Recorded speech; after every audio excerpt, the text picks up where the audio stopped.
This is the big question. Should you use a recruitment company or a staff finding company to hire and find virtual assistants in the Philippines? Recruitment companies and staff finding companies, they charge huge recruitment fees of $500 to $1,000 a month. And just to put this in perspective, that's a whole month's salary for a lot of the VAs or the employees that you're recruiting. Do you need to pay that fee? Here's some questions to ask yourself before deciding if using a recruitment company is the right choice for you. Back home, if you were hiring domestically, would you use a recruitment company or a headhunter to find your local staff, your local employees? The next question you've got to ask yourself is, why not? Why wouldn't you use one of those companies? And why do you think, if you wouldn't use a recruitment company back home, why do you think you need to use a recruitment company or a staff finder when hiring virtual assistants in the Philippines? And a lot of people say to me, Michael, it's because of the cultural thing. If you think there's a cultural difference that's going to affect you in the relationship of hiring or finding a VA, then why would you want to engage in that in the first place?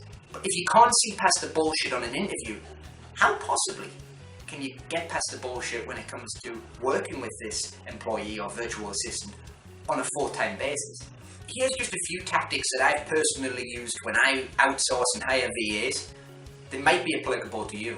The first thing's real obvious. Just set up a two-stage interview. The second thing, again, common sense.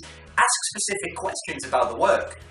Ask specific questions that you know the answer to. Maybe, look online, get some answers beforehand, so you know that they know the subject that they're telling you they know about. Third, ask for references. I'm talking about companies who have online presence, companies that, are registered, and with contact names, maybe universities, whatever it is, get references.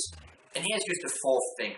When I hire VAs, set up a trial period. If it's an article, set up an example article, something they can do to show you to show you their skill level. Maybe do a 1-day trial, a couple hours trial, maybe a week trial, paid, unpaid, whatever it is. So here's the thing, whether you're hiring a Filipino virtual assistant, a remote worker in the Philippines, or if you're hiring somebody domestically in your local market, you are always going to get the great and you're going to get the bad. But the important thing here is that you have an internal process. It doesn't have to be complicated, but just an internal process that lets you weed the good from the bad. And remember, guys, just apply common sense. Common sense is not so common, but it's bloody crucial. Okay, guys, I hope this video has helped just clear a few things up for you. If you need me, you can get me on Twitter @TheVirtualBoss. Alternatively, comment below with any questions you have, and I'll try my best to reply to everybody. And remember, subscribe to the channel, and we'll update you on everything you need to know when it comes to hiring VAs, outsourcing, and all things business with common sense in the 21st century. Good luck. See you soon.